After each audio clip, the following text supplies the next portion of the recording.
Welcome to this explainer. Look, if you've ever wondered how some thinkers are actively merging millennia-old biblical prophecies with today's super complex geopolitical landscape, you are absolutely in the right place. Today, we're unpacking a really fascinating narrative from a recent presentation. It's all about what the source calls the prophetic return of the tribes. It's this incredibly bold framework that literally attempts to overlay ancient scripture directly onto our modern news feeds. So let's dive right in and see exactly how this blueprint is put together. Right off the bat, everything we're looking at today anchors on one specific scripture from Isaiah chapter 56.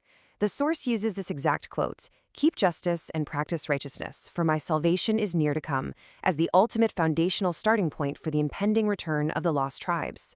So according to this framework, keeping justice, it's not just, a nice moral suggestion. It's an active, required step to trigger a massive historical salvation that the speaker argues is actually unfolding right now. Now, what's particularly interesting here is exactly who the source defines as these lost tribes today. Because when the text talks about Ephraim, or the 10 tribes, it isn't talking about some mysterious group hiding out in a remote desert. No, the speaker explicitly identifies these tribes as the English-speaking peoples of the West. We're talking specifically about the United States, the UK, Canada, and Australia. The claim is that these modern nations unknowingly carry this ancient lineage and have a massive prophesied role to play. To make sense of all this, here is our roadmap for today. First, we'll map out the prophetic blueprint. Then, we'll look at Judah's preparation. Third, we'll examine the geopolitical signs happening globally. And finally, we'll look at the climax, the final gathering. Okay, let's jump straight into part 1, the prophetic blueprint. The source outlines a very strict chronological interpretation of biblical redemption, and it's basically broken down into 3 distinct stages. Think of it like a divine schedule. Step 1 is happening first, where Judah, meaning the Jewish people, returns to prepare the land of Israel so it can support a massive community. Then we get to step 2, which involves a figure called the Messiah, son of Joseph. He's supposed to lead those 10 lost tribes back and reign in Jerusalem to prepare the way, which leads us right to step 3, the final arrival of the Messiah, son of David. It's a very precise step-by-step master plan. Moving right along to section 2, Judah's preparation. Let's see how this ties in to modern-day events. This is where it gets super specific. The speaker connects these ancient scriptural stages to highly specific current events happening right now in Israel. For instance, get this. The source points to a proposed July 2026 Knesset law that aims to recognize Torah study not just as, an educational pursuit, but as a national redemptive value. In this framework, the scholars dedicating their lives to studying the Torah are viewed as literally and actively preparing the spiritual ground for the tribe's return, working side by side with soldiers who are defending the physical borders. And this perfectly sets up another totally fascinating modern connection, the revival of the Hebrew language. The source points straight to Zephaniah chapter 3, which prophesies a pure language being restored so people can serve with one consent. The speaker argues that the everyday use of modern Hebrew in the state of Israel isn't just some linguistic triumph. It is the literal, active fulfillment of this ancient prophecy. It's seen as an absolutely crucial preparation for the coming redemption. But here's the thing. This preparation isn't described as exclusive. Based on passages like Ezekiel 47, the source heavily emphasizes a deeply inclusive process.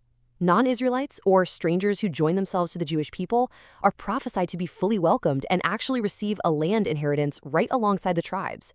Plus, this phase includes reincorporating the descendants of Jews who were historically forced to convert to other religions, so it's really presented as this massive, sweeping restoration project. All right, section 3, geopolitical signs. This is where the narrative shifts into a much darker, more volatile phase. The source doesn't just stick to spiritual matters. It actually categorizes massive, current global powers into ancient prophetic roles. These are often referred to as the wars of Gog and Magog. Israel is designated as the physical gathering place. Meanwhile, the United States and Britain are cast as the forces of Joseph, actively carrying out the destiny of the lost tribes. And on the flip side, modern nations like Turkey and China are specifically named by the source of the adversaries. Let's zoom in on how the source justifies those adversary labels. The speaker points to Turkey's threats against the state of Israel, pairing that with its internal oppression of minority groups like the Kurds. At the exact same time, the source highlights China's geopolitical warnings to the US and Israel regarding Iran, and pairs that with China's severe oppression of the Uyghur Muslim minority in concentration camps.